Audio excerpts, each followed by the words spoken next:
नमस्कार दोस्तों, स्वागत है आप सभी का ज्ञानोत्री में। तो आज हम बात करने वाले हैं बीएड के पहले पेपर जिसका नाम है ज्ञान और पाठ्यक्रम। तो इसमें से हम शॉर्ट क्वेश्चंस देखेंगे जो कि 4 क्वेश्चंस आते हैं 4-4 नंबर के, यानी 16 नंबर के टोटल आते हैं। और पहले प्रश्न में यह पूछा जाता है जो कि कंपलसरी होता है। तो ये पूछा जाता है कि संक्षिप्त टिप्पणी करिए आप इन पर। तो हम लगभग 10 से 15 प्रश्न देखते हैं जो कि बहुत इंपॉर्टेंट होने वाले हैं और जिनमें से 4 प्रश्न पेपर में आने की लगभग पूरी संभावनाएं हैं। तो आइए देखते हैं। तो पहला प्रश्न है जो कि बहुत इंपॉर्टेंट रहता है और लगभग हर बार ये पूछा जाता है। तो पहला प्रश्न है कि ज्ञान का अर्थ, ज्ञान क्या है। तो ज्ञान का अर्थ दिया हुआ है यहाँ पे हमें कुछ एक परिभाषाएं हैं जो कि विद्वानों द्वारा दी गई हैं, तो उनको हमें देख लेना है। तो प्रोफेसर रसल के अनुसार ज्ञान वह है जो मनुष्य के मन को प्रकाशित करता है। दूसरी परिभाषा हम देखेंगे कि विलियम जेम्स ने कहा है कि ज्ञान व्यवहारिक प्राप्ति और सफलता का दूसरा नाम है।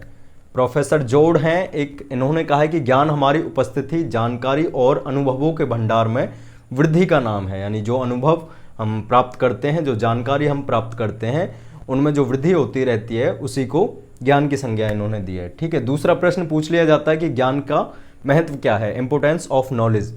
तो इसमें हमें कुछ एक पॉइंट लिख देने हैं। 3-4 पॉइंट मैं यहाँ पे मैंने लिख दिए हैं, तो मैं इनको आपको बता देता हूँ। तो ज्ञान को मनुष्य की तीसरी आंख कहा गया है। दूसरा है कि ज्ञान ही गुण है, ज्ञान से हम अंधकार से प्रकाश की ओर रुख करते हैं। हाँ। तीसरा है कि ज्ञान विश्व के रहस्यों को खोजता है।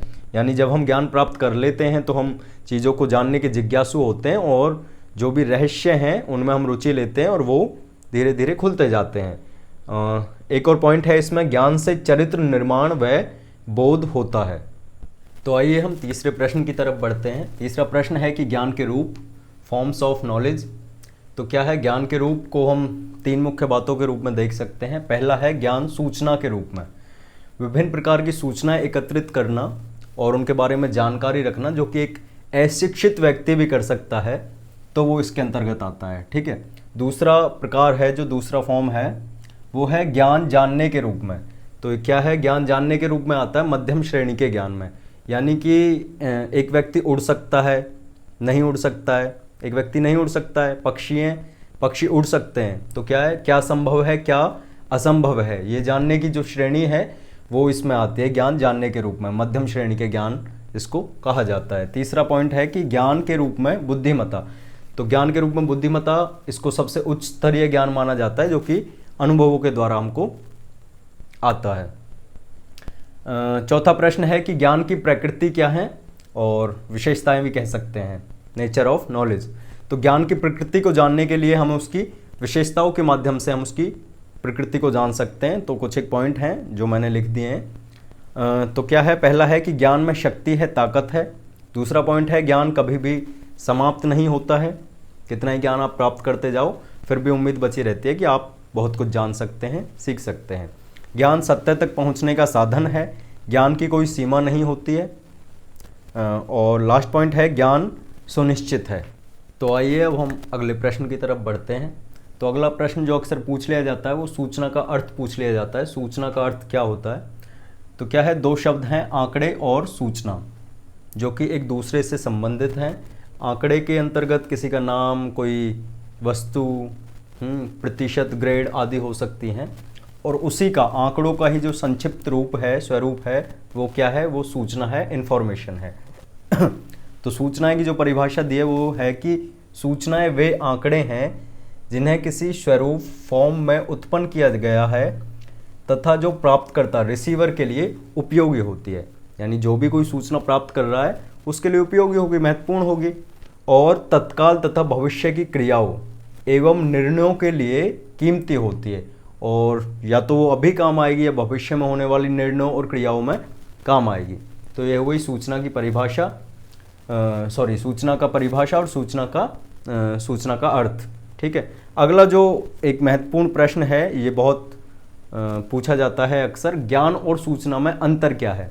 तो ज्ञान और सूचना में जो अंतर है वो हम एक बार देख लेते हैं।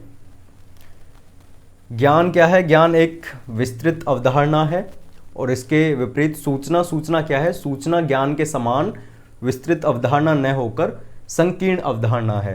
दूसरा पॉइंट है ज्ञान मात्र आंकड़े व तथ्य नहीं है। ज्ञान के अंतर्गत सिर्फ आंकड़े व तथ्य नहीं हो सकते, बट क्या है, सूचना के अंतर्गत मात्र आंकड़े व तथ्य ही होते हैं। तीसरा पॉइंट है कि ज्ञान के अंतर्गत तथ्यों की जानकारी को अर्थपूर्ण स्तर तक जानना आवश्यक है, तभी वो ज्ञान कहलाएगा। और सूचना के अंतर्गत तथ्यों की जानकारी आवश्यक नहीं है। चौथा पॉइंट है ज्ञान प्राप्ति की प्रक्रिया में मानसिक परिवर्तन तथा मानसिक वृद्धि होती है। ज्ञान प्राप्ति की प्रक्रिया में मानसिक परिवर्तन और मानसिक वृद्धि होती है जब हम ज्ञान प्राप्त करते हैं, परंतु क्या है, सूचना प्राप्ति की प्रक्रिया में कोई भी मानसिक परिवर्तन और मानसिक वृद्धि नहीं होती है। तो ये क्या है, ये ज्ञान और सूचना में अंतर है जो अक्सर प्रश्न पूछ लिया जाता है। तो आइए अब हम अगले प्रश्न की तरफ बढ़ते हैं।